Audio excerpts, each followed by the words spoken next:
Welcome to another episode of RA 697. My name is Eric, and today we got another review of Netflix original series Ozark Season 3.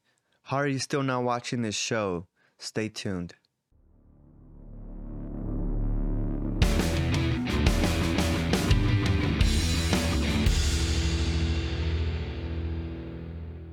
Alright, guys, Season 4, Part 2 of Ozark is out, and I still haven't reviewed Season 3, so to make sure I go to sleep at night, I'm going to get caught up and review Season 3 along with Season 4, Part 1.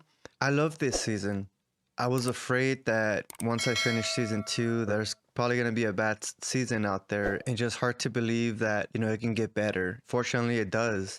This season didn't disappoint. I'm not going to break down the season, but just give you my thoughts. I love the inclusion of this new character, Ben, which is supposed to be Wendy's brother. And the starting scene where we see him as a substitute teacher and how that turns out at the end of the scene with him being bipolar. At first, I didn't care for the character because he was just kind of like, the sidelines until eventually we see him get romantically involved with Ruth. And it's funny how she kind of shuts him down in the beginning, but then it goes to show, I guess some people like that, persistence. And we find out that he stops taking his meds because he can't perform while taking the meds, which starts drama for this season and for the birds.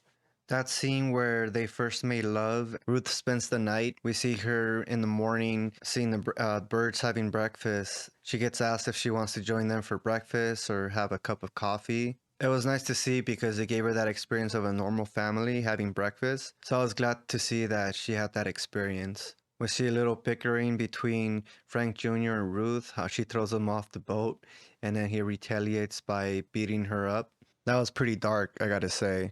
And when she comes to from the hospital, she has this feeling that Marty's gonna do right by her by getting him killed, seeing that she's full of rage. But we find out that Marty just wants to keep the peace and use his brain by saying that the best choice of action was cutting ties with Frank's business altogether. It took a while, but Ruth came to the understanding and agreed to that. But Ben wanted to take matters into his own hands, but Ruth also had to do the same thing and try to convince Ben, much like she was convinced it's not the best course of action. But I did like Ben's retaliation with getting Frank Jr.'s car shit on. And I know I'm skipping ahead, but just the look on Wendy's face where she was on the run with Ben to keep him away from Helen and getting killed. She just realized that no matter what she did, just Ben finds a way just to create a new problem for her family. And she had this look of, I've never seen the movie Old Yeller, but just how they have to put that dog down at the end. Just kind of she had that face of like no hope for this guy. And that the best thing for her to do was give him up to Helen to save their own butts. And that's what I loved about this season, the inclusion of Ben. For us to have loved the character and to see what happens at the end was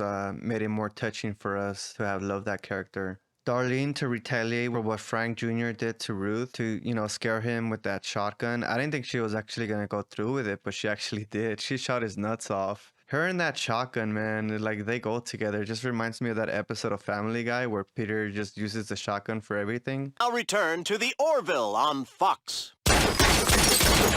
I didn't really care for the politics and trying to get the votes for the second casino, but we do see another story of mistrust between Marty and Wendy. How Wendy wants to get more into power, kind of like how Walter White in the last episode says he did it for himself. He felt alive.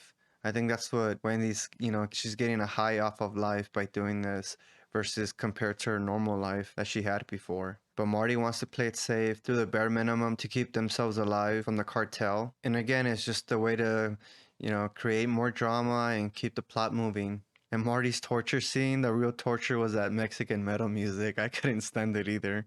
And this is from somebody that used to listen to metal. I got satisfied by hearing Marty tell Navarro what he really thinks of him, and he's like, I hope they fucking kill you. Good for him.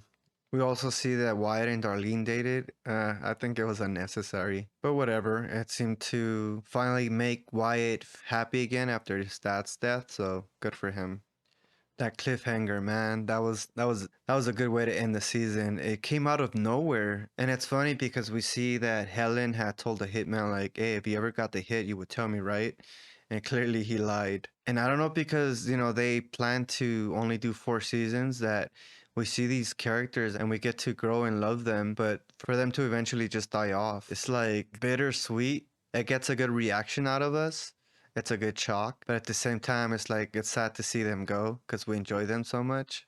That's all I got, short and sweet. Again, this season kept me binge watching one episode after the next. So let me know what you think below. Are you guys caught up? What did you enjoy from this season? Thanks for watching, and I'll see you on the next one.